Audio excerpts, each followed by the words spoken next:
हाँ चलो, now next concept हम देखने वाले हैं electric potential due to an electric dipole. तो इलेक्ट्रिक पोटेंशियल एनर्जी और इलेक्ट्रिक पोटेंशियल की हमने बात कर ली, उसके न्यूमेरिकल सॉल्व कर लिए। Now next topic is electric potential due to an electric dipole. तो डाइपोल की वजह से कितना इलेक्ट्रिक पोटेंशियल होगा। तो डाइपोल तो हमें पता ही है, हमने फर्स्ट चैप्टर में पढ़ा, फिर से एक बार रिवाइज कर ले। क्या था वेदिशा, याद है? इलेक्ट्रिक डाइपोल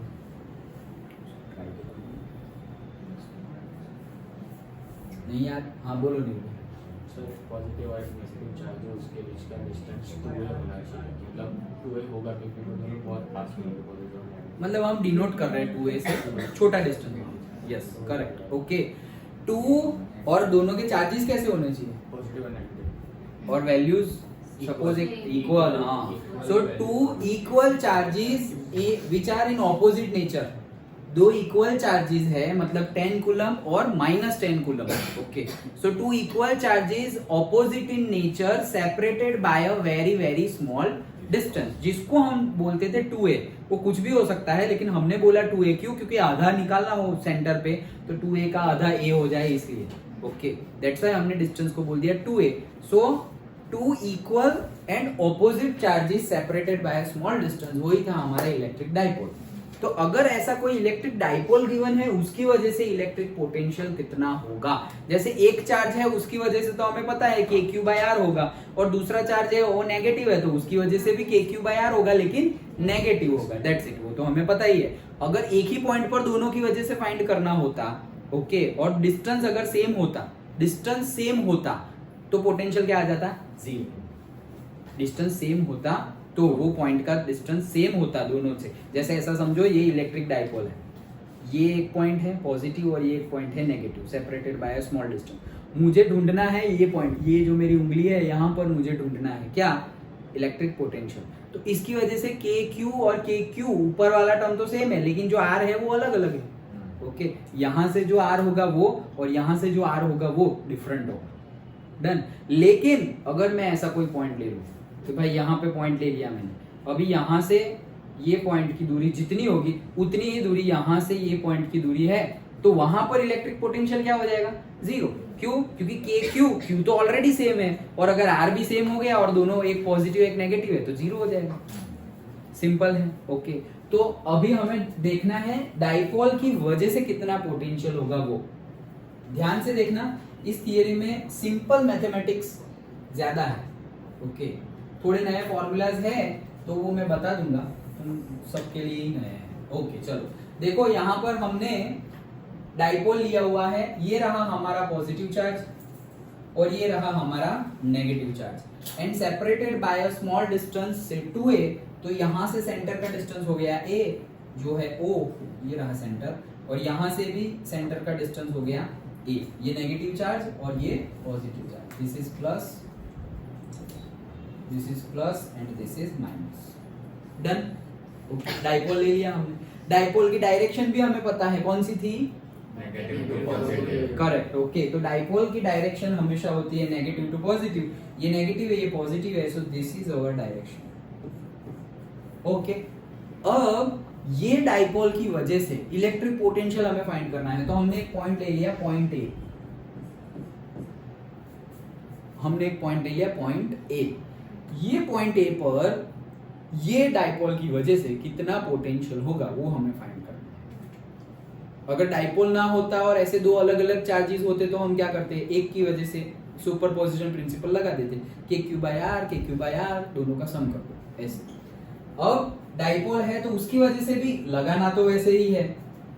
तो देखो, सबसे पहले ये चार्ज जो है पॉजिटिव चार्ज, वो ये पॉइंट से कितनी दूरी पर है? तो हमने एज्यूम कर लिया से R1 दूरी पर है, और ये जो दूसरा चार्ज है वो A से कितनी दूरी पर है?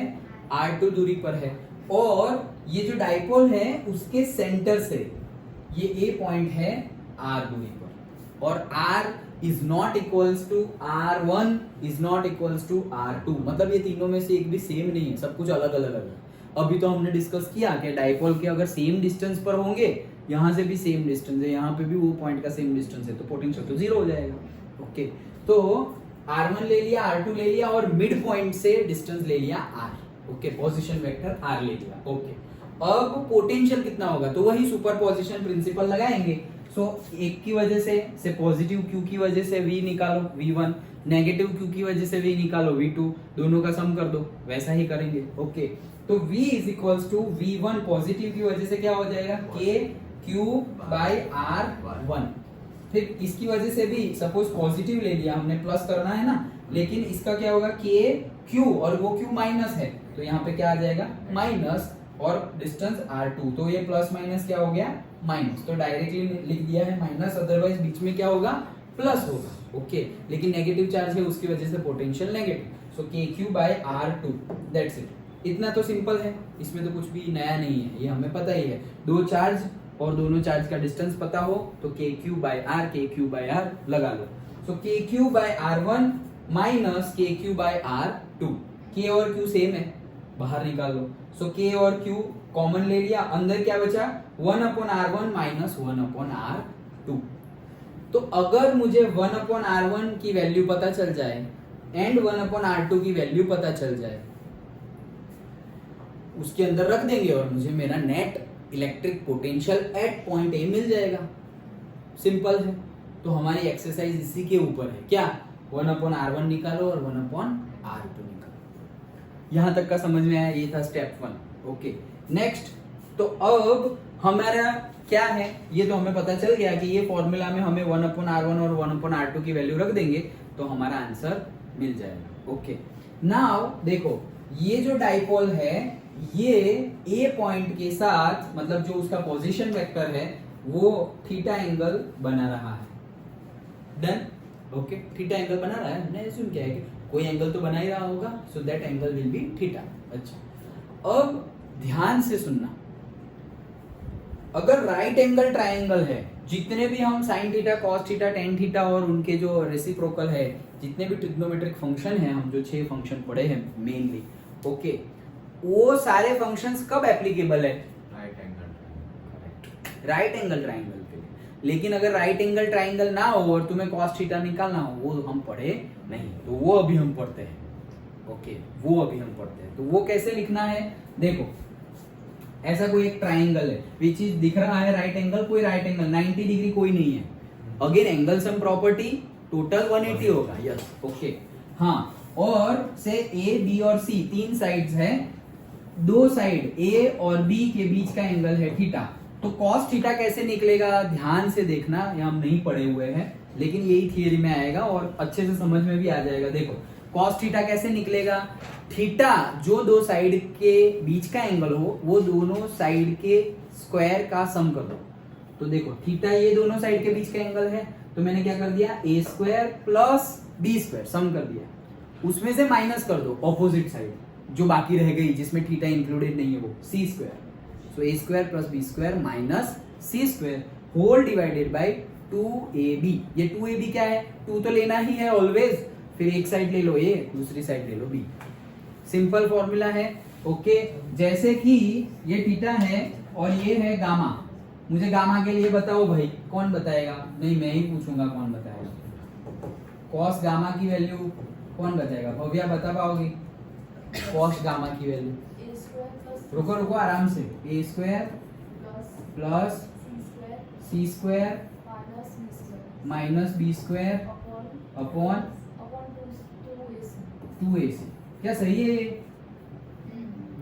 सही है, सही है, ये जो हम पढ़े उसके हिसाब से ही। एंगल कौन सा, गामा, तो गामा लिया मतलब वो जो एंगल दो साइड के बीच में है वो दो साइड का सम करना है, तो ए स्क्वायर प्लस सी स्क्वायर, और जो बाकी रह गई उसका, ये बाकी रह गई बी, तो उसको सब्ट्रैक्शन कर देना है, divided by 2ac। Simple, done. Okay, तो यही फंडा यूज करके हमने निकाल लिया क्या, कॉस थीटा। तो देखो यहाँ पे कॉस थीटा निकाला, कौन से ट्रायंगल के लिए, ये क्लीन कर दूं। ओके, ये क्लीन किया, ये वाले ट्रायंगल के लिए निकाला, ये जो अभी मैं बता रहा हूँ, ये वाले ट्रायंगल के लिए cos थीटा निकाला। तो cos थीटा अभी उसकी एडजेसेंट साइड देख लो, तो ये है मेरा a। हाँ, तो इतना समझ में आ गया। ओके, क्या क्या हमने सपोज फाइंड क्या कर रहे हैं, electric potential due to dipole. Dipole ले लिया, positive charge negative charge separated by a small distance that is 2a। So mid point से दोनों चार्जेस का डिस्टेंस हो जाएगा a, वहां से कोई भी एक पॉइंट ले लिया p a, वो उसका डाइपोल का जो सेंटर है वहां से डिस्टेंस है r, जो पॉजिटिव चार्ज है वहां से डिस्टेंस है r1, जो नेगेटिव चार्ज है वहां से डिस्टेंस है r2।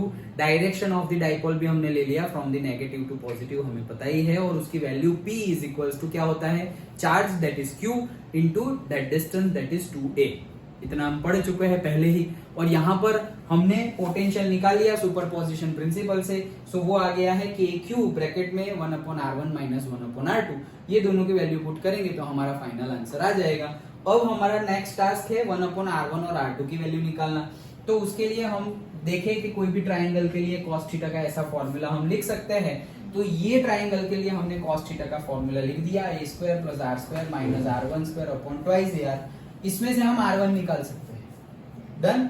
वैसा ही दूसरा हम लिख सकते हैं नीचे वाले ट्राइंगल के लिए, और उसमें से हम r2 निकाल लेंगे और वो r1 r2 की वैल्यू यहाँ पुट कर देंगे। दैट्स इट, हो गया हमारा थियरी। अच्छा चलो तो आगे बढ़ते हैं और अब यहां से r1 निकालते हैं। तो देखो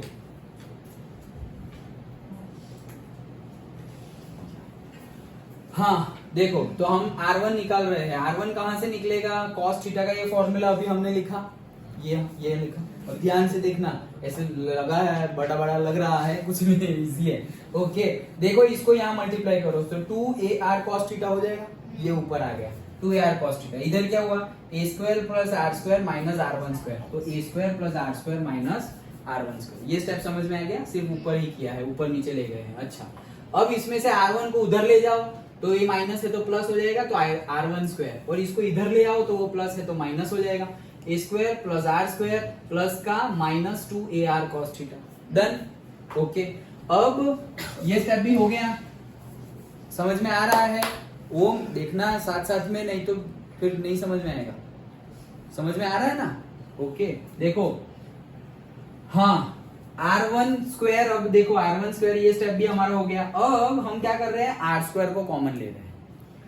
तो पहले में तो r स्क्वायर है ही नहीं, फिर भी कॉमन ले रहे हैं, तो हमें डिवाइड बाय r स्क्वायर करना पड़ेगा। ओके यहाँ पर r स्क्वायर है ही नहीं, फिर भी कॉमन ले रहे हैं, तो हमें क्या करना पड़ेगा, r स्क्वायर से डिवाइड करना पड़ेगा। कैसे डिवाइड, देखो r स्क्वायर को मैं, ये a स्क्वायर है, अभी a स्क्वायर को मैं ऐसा लिख सकता हूं, r square divided by r square. यही a स्क्वायर को दैट इज इक्वल्स टू क्या होगा, a स्क्वायर ही होगा। अगर a स्क्वायर है उसको मैं r स्क्वायर से रैशनलाइज कर दूं तो यही होगा। ओके अब ये r स्क्वायर कट, तो a square is equals to a square. a square को मैं ऐसे लिख सकता हूं, तो a स्क्वायर को मैंने ऐसे लिखा, इसमें से r कॉमन निकाल लिया, तो बचा क्या ऊपर a स्क्वायर, और नीचे क्या बचा, r स्क्वायर। तो देखो ये r स्क्वायर कॉमन निकाल लिया, तो यहाँ क्या बचा, a square bye r square. समझ में आया पक्का सबको।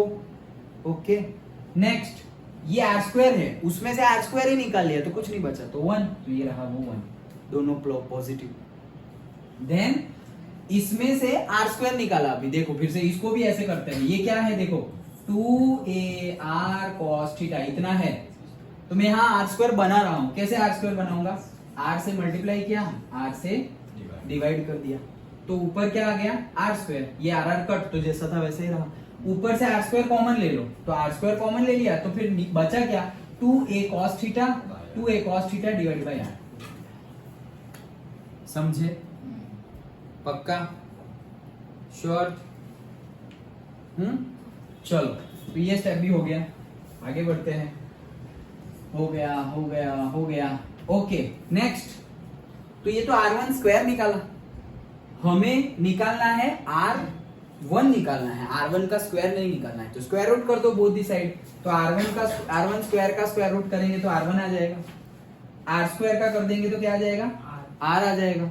और ये जो टर्म है उसका स्क्वायर रूट लेंगे तो वो तो स्क्वायर रूट के अंदर चली जाएगी, और स्क्वायर रूट मतलब 1/2, तो उसको हमने लिख दिया क्या, 1/2। डन। जैसा है वैसा ही डिट्टो, लेकिन उसको हमने क्या लिख दिया। अब तुम सोचोगे सर डिट्टो कहाँ है, रुको बताता। हाँ यस, ये 1 तो वैसा ही है, ये तो वैसा ही है, और 1/2 लिख दिया। डन।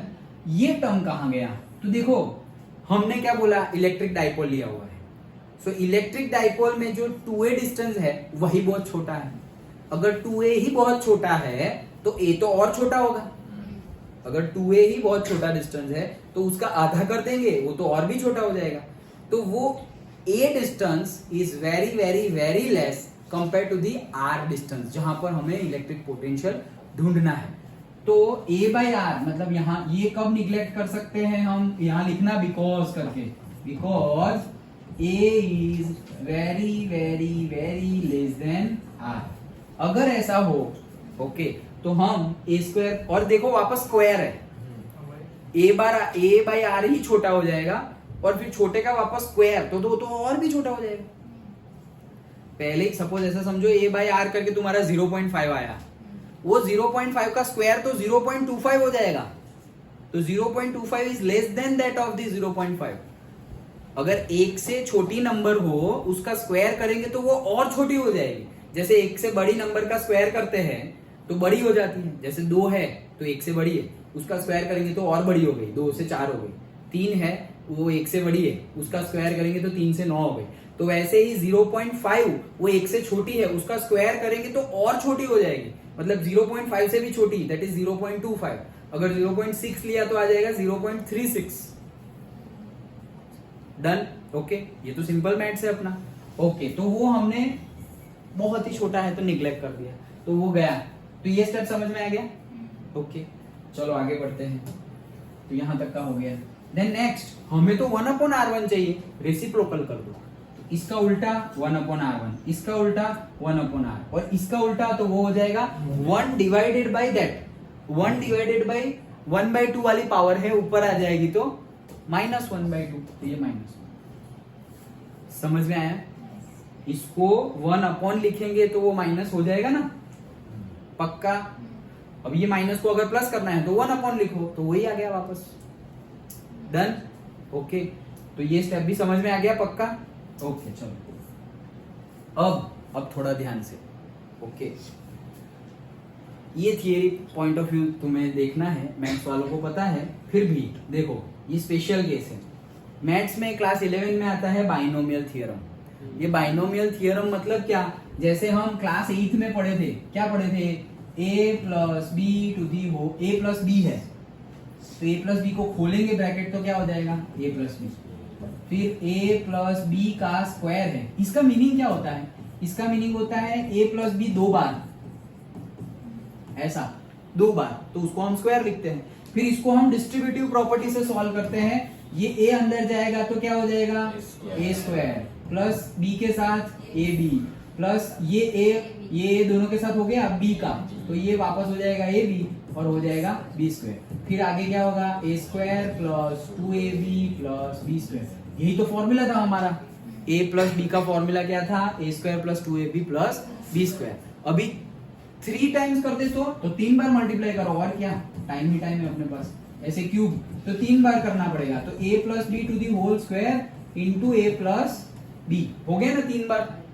ओके अभी a plus b to the whole square को तो हम यही लिख सकते हैं जो हमारा फॉर्मूला है, a square plus 2ab plus b square, और ये a प्लस बी को a प्लस बी लिखो। फिर वापस a मल्टीप्लाई होगा तो क्या होगा, a का cube plus 2a square b plus ab का स्क्वायर प्लस ba का square plus 2ab square plus b का क्यूब। डन। फिर होगा a cube plus b cube plus 3ab into bracket a plus b। यही formula हमारा आ जाएगा, जो हमारा फॉर्मूला हमने याद रखा हुआ है वो यहाँ से आ जाएगा। तो ऐसा फिर उसके ऊपर 4 हो तो 4 बार मल्टीप्लाई करो, 5 हो तो 5 बार मल्टीप्लाई करो। ऐसा बार बार मल्टीप्लाई ना करना पड़े, इसलिए मैथ्स में पूरा का पूरा चैप्टर था, that is called binomial theorem. Okay समझ में आ गया, इतना ब्रीफिंग काफी है। अच्छा तो अगर n टर्म्स हो तो उसके लिए फॉर्मूला है, तो n टर्म्स का फॉर्मूला तुम्हें याद रखने की जरूरत नहीं है, लेकिन फॉर्मूला ऐसा है, 1 plus x raise to n हो तो होगा क्या, 1 प्लस nx फिर n into n minus 1 x square upon 2 factorial, इसको बोला जाता है फैक्टोरियल। ये फैक्टोरियल का मीनिंग क्या है, फैक्टोरियल ऐसे शो करते हैं 2 फैक्टोरियल, या तो ऐसे शो करते हैं 2 फैक्टोरियल। ओके फैक्टोरियल का मीनिंग है, इसका मीनिंग है 2 इंटू 1। 3 फैक्टोरियल का मीनिंग है 3 इंटू 2 इंटू 1। मतलब जो गिवन है वहां से उल्टा घूमो और 1 तक जाओ। 5 फैक्टोरियल मतलब 5 इंटू 4 इंटू 3 इंटू 2 इंटू 1 वैसे। डन। तो वो है डिवाइड बाई 2 फैक्टोरियल। फिर वैसे डॉट डॉट डॉट वैसे टर्म चलता जा रहा है, तुम लोगों को याद रखने की यहां पर जरूरत नहीं है। और इस केस में इसमें तो कॉम्बिनेशन वाला नहीं आता। कौन सा? NC0 का हाँ वो लगेगा, वो NC 0 करके ही वो ये आएगा, ये NC 0 करके ही ये टर्म आएगा। नहीं, हम ये नहीं है कॉम्बिनेशन। कॉम्बिनेशन और परम्यूटेशन वाला जो हम लगाते थे वो ये आंसर वापस यही आएगा, ऐसा बोल रहा हूँ। आंसर वो हम लगाएंगे तो वापस यही आएगा। ओके सो इफ अभी ये स्पेशल केस है, बाइनोमियल थ्योरम का भी ये पर्टिकुलरली स्पेशल केस है। तो ये स्पेशल केस कैसे है? ऐसे पूरा लिखते थे हम, याद हो तो समेशन, फिर वो जो कॉम्बिनेशन वाला NC0, फिर NC1, फिर NC2 वैसे बढ़ते बढ़ते जाते थे तो n तक जाना पड़ता था। अभी n है तो n तक जाना पड़ेगा। तो उसके लिए ही क्या है, शॉर्ट में इतना याद रख लो, if x is less than 1, मतलब x यहां पर है और 1 यहां पर है, तो अगर x 1 से छोटा है तो इसका सॉल्यूशन क्या होगा, 1 प्लस nx। ऐसा क्यों हुआ, हमें इतना ही याद रखना है। लेकिन ऐसा क्यों हुआ? ऐसा इसलिए हुआ क्योंकि अगर x 1 से बहुत बहुत ज्यादा छोटा है तो x बहुत छोटी वैल्यू है, यहां पर तुम छोटी वैल्यू का क्या कर रहे हो, स्क्वायर कर रहे हो। अभी हमने समझा कि कोई छोटी वैल्यू है जो 1 से कम है, अभी ये समझा ना, इसको निग्लेक्ट किया तब, इसको निग्लेक्ट किया तब हमने डिस्कस किया कि a is very very less than r, और फिर a बाय r करेंगे वो छोटी वैल्यू, और उसका स्क्वायर करेंगे तो और भी छोटी वैल्यू। तो वही केस यहाँ आ जाएगा, x 1 से छोटा है, मतलब समझ लो x है 0.5 तो 1 से छोटा हो गया। अब x का स्क्वायर करोगे, ये देखो x का स्क्वायर, तो वो क्या हो जाएगा 0.25, और भी छोटी वैल्यू हो गई। तो ये छोटी वैल्यू को तो हम ऐसे निग्लेक्ट कर देंगे। इसके बाद डॉट डॉट है, मतलब वहां क्या आएगा, x का क्यूब आएगा, तो x का क्यूब तो और भी छोटा हो जाएगा। मतलब यहाँ पर 0.5 है तो 5 का क्यूब 125 होता है, तो 0.5 का क्यूब कितना होगा, 0.125, 0.125 कितना छोटा हो गया ये। तो जैसे जैसे आगे बढ़ेंगे वैल्यूज क्या होती जाएगी, छोटी होती जाएगी, और वो छोटी वैल्यू फिर तुम किसी से भी मल्टीप्लाई करो, 1 से भी मल्टीप्लाई करो तो भी आंसर वो जो है वही आएगा, छोटी वैल्यू ही आएगी। 1 को किसी से भी मल्टीप्लाई करो आंसर तो वही आएगा। ओके, तो कहने का मीनिंग है यहां से आगे वाली सारी टर्म हम निग्लेक्ट कर सकते हैं। तो बाकी कौन सी रही, सिर्फ ये दो टर्म। एक्स स्क्वायर आ गया, छोटा हो गया, एक्स क्यूब, फिर एक्स रेस टू 4, फिर एक्स रेस टू 5, छोटा ही होता जाएगा। तो हमें छोटी की बात ही नहीं करनी, हम बड़े की बात करते हैं। तो 1 प्लस एन एक्स, डन। तो ये इसका फॉर्मूला क्या आ गया है, 1 plus x raise to n का फॉर्मूला क्या आ गया, 1 plus n x, that's it. बस इतना ही याद रखना है। तुम्हें कितना याद रखना है, एक क्लीन कर दे रहा हूं, ये सब तो समझने के लिए था। ओके, तुम्हें सिर्फ इतना याद रखना है, अगर x is very very less than 1, then 1 plus x raise to n is equal to 1 plus n x होगा। बस इतना ही याद रखना, ये तो हम सब समझ रहे थे, तो डरने की बात नहीं है। ओके, तो अभी स्क्वायर क्यूब वो सारी टर्म गई, सिर्फ x वाली टर्म, x रेस टू 1 वाली टर्म बाकी बची। पहला क्या आएगा, याद हो तो देखो, x रेस टू 0 वाली पहली टर्म, मैथ्स वालों को बोल रहा हूँ, फिर सेकंड x रेस टू 1 वाली, फिर थर्ड x रेस टू 2 वाली, मतलब वैसे ही आगे बढ़ता जाएगा। फर्स्ट x रेस टू 0 वाली है, फिर सेकंड x रेस टू 1 वाली है, ये देखो ये x रेस टू 0 है, फिर x रेस टू 1 है, फिर x रेस टू 2 है, फिर x रेस टू 3 है, और 1 रेस टू यहाँ पर क्या आता था पहले उल्टा, n, फिर n-1, फिर n-2, वैसे याद आया। ओके चलो, यहाँ पे हमें सिर्फ कितना याद रखना है कि अगर x 1 से छोटा है, अगर x 1 से छोटा है तो 1 plus x whole raise to n का एक्सपांशन क्या होगा, 1 plus n x, that's it. इतना ही याद रखना है, ओनली दिस, क्योंकि यहाँ पे यूज हो रहा है इसलिए याद रखना पड़ेगा, फिजिक्स में तो मैथ्स आएगा ही। Okay done. अब इसी फॉर्मूला का यूज हम यहाँ करेंगे। ओके, ये माइनस है, इसको हम प्लस बना देते हैं और माइनस इनको अलग से दे देते हैं, और ये जो n है वो क्या है, -1/2। ये फॉर्मूला, ये special case of binomial theorem है। बाइनोमियल थ्योरम का स्पेशल केस, व्हेन पर्टिकुलर दो नंबर के बीच में बाइनोमियल थ्योरम होगा तो a b से बहुत ज्यादा छोटा है या b a से बहुत ज्यादा छोटा है, वो केस है ये। ओके अच्छा चलो, तो यही फॉर्मूला हम यहाँ लगाते हैं। तो क्या करना पड़ेगा, 1 प्लस, तो 1 प्लस, तो देखो यहाँ पर 1 प्लस, अब प्लस लिख दिया, अब क्या है n, तो n क्या था मेरा -1/2, इस केस में क्या है n -1/2, तो देखो -1/2, फिर क्या लिखना है x, तो मेरा x क्या है, मेरा x जो भी 1 के साथ में जो हो प्लस में वो मेरा x है, तो ये क्या है 1 प्लस ये पूरा का पूरा मेरा क्या है x, तो ये x पूरा यहाँ लिख दिया -2a/r cos थीटा। ये स्टेप समझ में आया? फिर से हमारा फॉर्मूला है 1 plus x raise to n का फॉर्मूला है 1 प्लस nx, तो ये फॉर्मूला देखो ये हो गया 1 प्लस ये माइनस को प्लस किया और यहाँ माइनस भेज दिया, ये पूरा का पूरा ये गोल वाला हो गया x, और ये ब्रैकेट पूरा करके ऊपर ये -1/2 है, ये क्या है n, तो फॉर्मूला क्या है 1, तो पहले लिख दिया 1, फिर प्लस तो प्लस, फिर n, तो n क्या है -1/2, तो -1/2, और उसी के मल्टीप्लाई में x, तो ये जो पूरा है वो x है, तो उसी के मल्टीप्लाई में पूरा x। स्टेप समझ में आया? पक्का? ओके। अब देखो यहाँ पर सिंप्लीफिकेशन किया हुआ है, क्या सिंप्लीफिकेशन, ये माइनस माइनस क्या हो जाएगा प्लस हो जाएगा, पॉजिटिव, तो वो पॉजिटिव लिख दिया। अब देखो ये क्या होगा 2 भी कट हो जाएगा, ये माइनस माइनस प्लस, ये 2 भी कट, तो ऊपर क्या बचा a cos theta divided by r, a cos theta divided by r, done.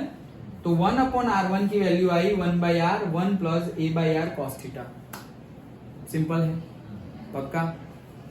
आगे आओ। तो जैसे हमने ये 1/r1 की वैल्यू निकालनी थी, तो वो तो निकाली, वही निकालनी थी ना, 1/r1 की वैल्यू निकालनी थी, तो निकाली 1/r1 की value 1/r into bracket 1 plus a/r cos theta, done. 1/r1 की वैल्यू निकाली। नाउ अभी इतनी ज्यादा मेहनत की, तो दूसरे केस के लिए तुम लिख सकते हो सिमिलरली, ओके।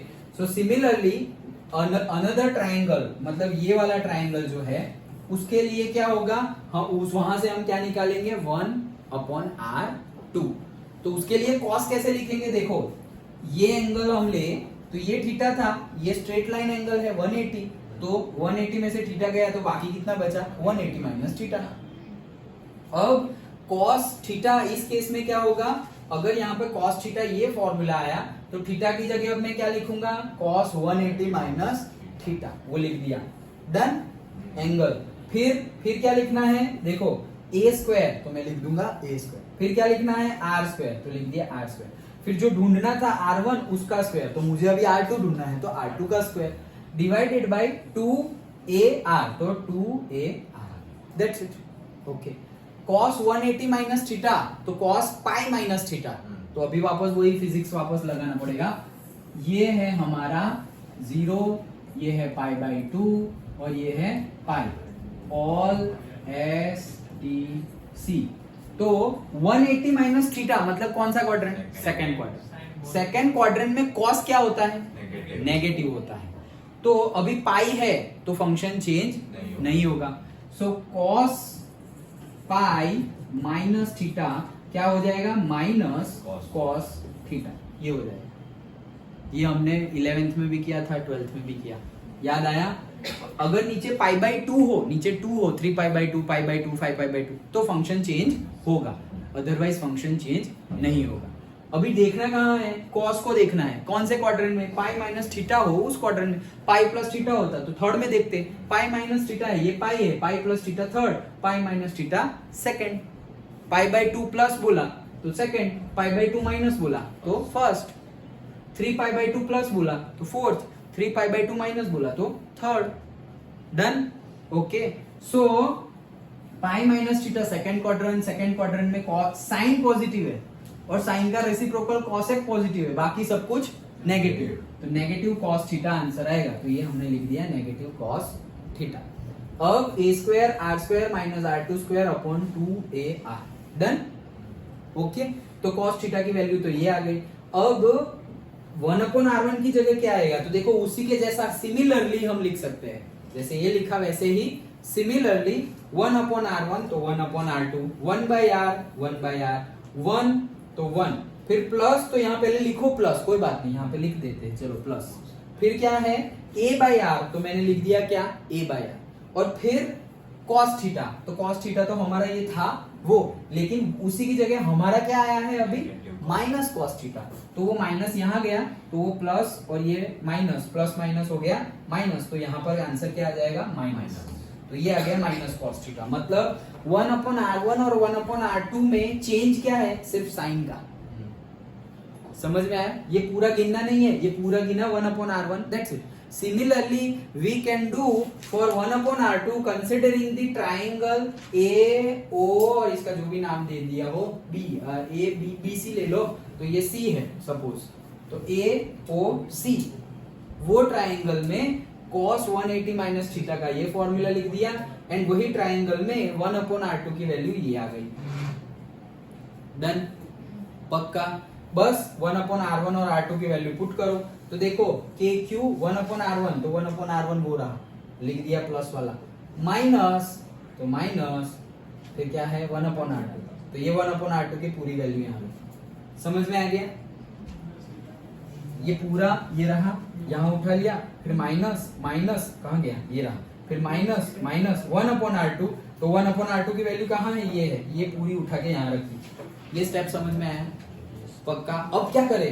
तो अब तो कुछ नहीं, और ये माइनस को अंदर भेजो, तो माइनस अंदर जाएगा तो -1 और +1 कट, वो माइनस इसके साथ माइनस होगा तो प्लस हो जाएगा, तो ये a/r cos थीटा पॉजिटिव, ये भी a/r cos थीटा पॉजिटिव, तो 2 हो गए, 2ar cos थीटा, मतलब 2a cos theta divided by r, और ये बाहर जो है वो तो है ही। डन, पक्का। तो वही आगे किया हुआ है, देखो ये जो मैं बोला वही आगे किया हुआ है।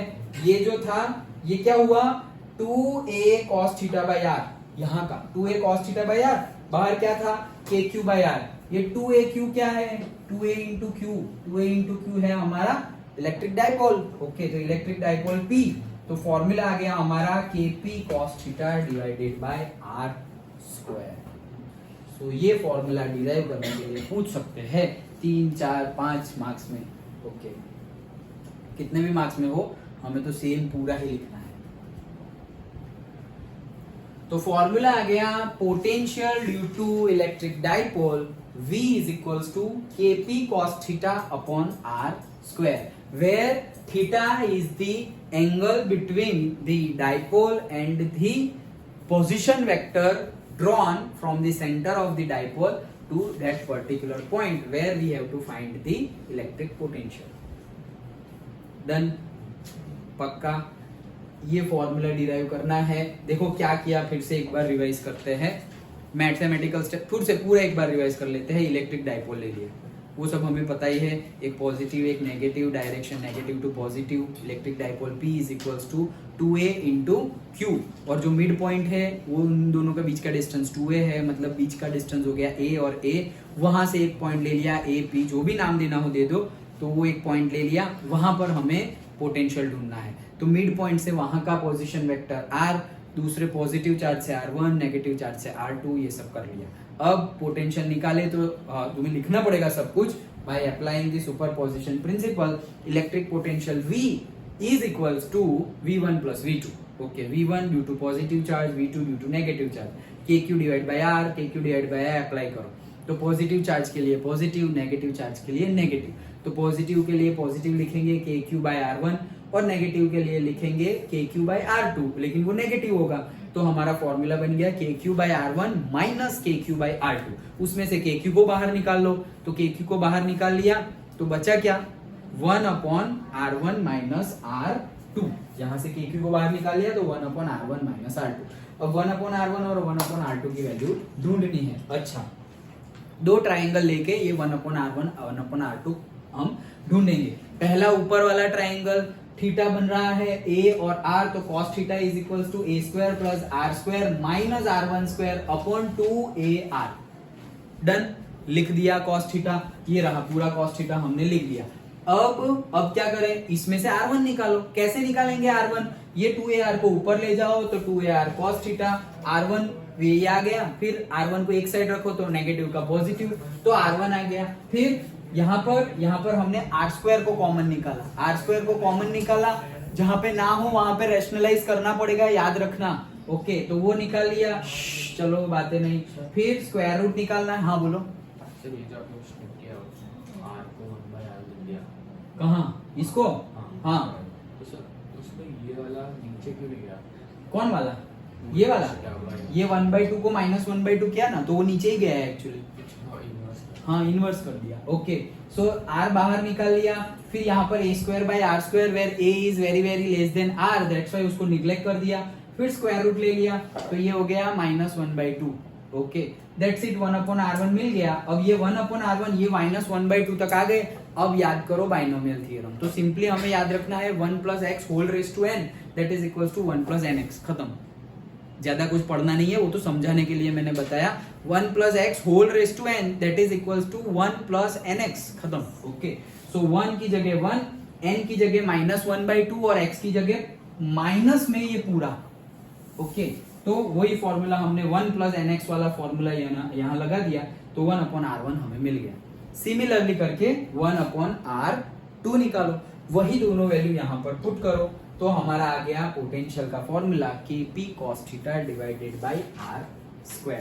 अब देखो पोटेंशियल ड्यू टू डाइपोल के केस में r² आया है। ओके r² आया है, अदरवाइज पोटेंशियल का फॉर्मूला Kq/r है, लेकिन ड्यू टू डाइपोल के केस में r² है, तो ये ध्यान देने वाली बात।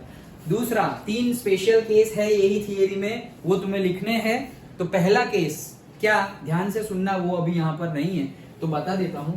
पहला केस क्या, if A point is taken at the axis of the dipole.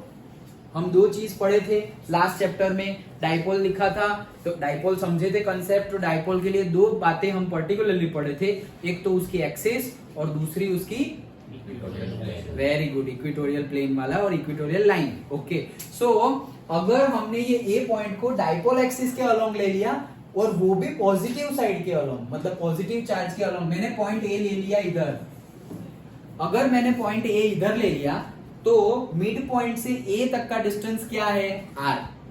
Mid point से ए तक का डिस्टेंस क्या है, r, और चार्ज से ए पॉइंट तक का डिस्टेंस क्या है, r1। चार्ज से ए पॉइंट का डिस्टेंस क्या है, r1, और मिड पॉइंट से ए तक का डिस्टेंस क्या है, r।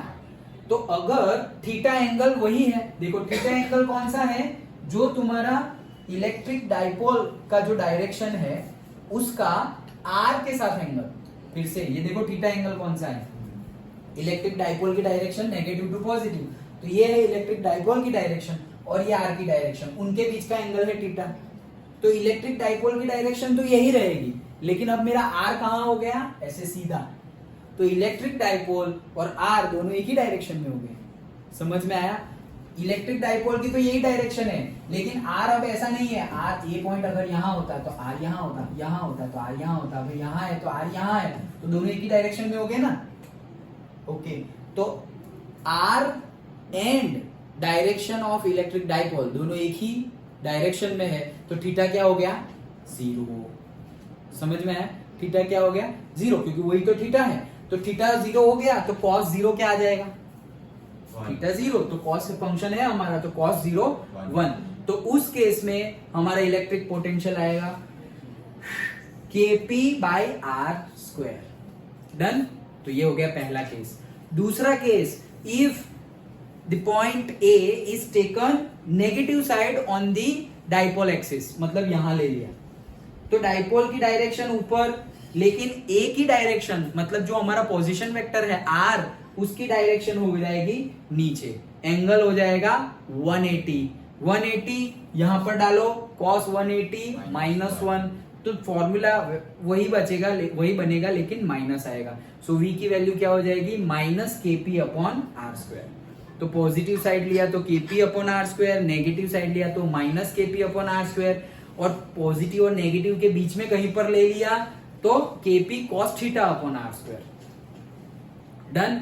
And third and final case, if we are taking the point on the equatorial line, तो ये इक्वेटोरियल लाइन है भाई, ये जो मिड पॉइंट है ये सब क्लीन करो, ये मेरा इक्वेटोरियल लाइन है। ये इक्वेटोरियल लाइन पे अगर A हुआ तो ये इलेक्ट्रिक डाइपोल और A R, ये मेरा R बन जाएगा, इन दोनों के बीच का एंगल क्या हो जाएगा, 90, और cos 90 0, cos 0 1 और cos 90 0, sin 0 0 और sin 90 1, उसका उल्टा। ओके तो cos 90 0, तो तुम्हारा इलेक्ट्रिक पोटेंशियल क्या हो जाएगा, जीरो। वही तो बोला था स्टार्टिंग में ही कि अगर इलेक्ट्रिक डाइपोल है और अगर ऐसी जगह पर रखा कि वहां से चार्ज तो दोनों सेम है, लेकिन ये डिस्टेंस एक चार्ज से जो डिस्टेंस है दूसरे चार्ज से भी उतना ही डिस्टेंस है, तो वो क्या हो जाएगा? जीरो, क्योंकि चार्ज और डिस्टेंस दोनों सेम है। तो एक्चुअल में ये पॉइंट आएगा कहां पता है? 90 डिग्री पे ही आएगा।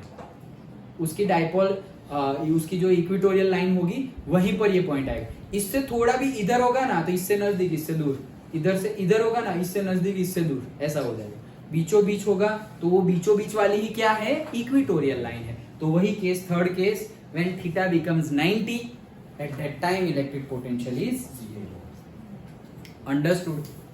पक्का समझे? श्योर?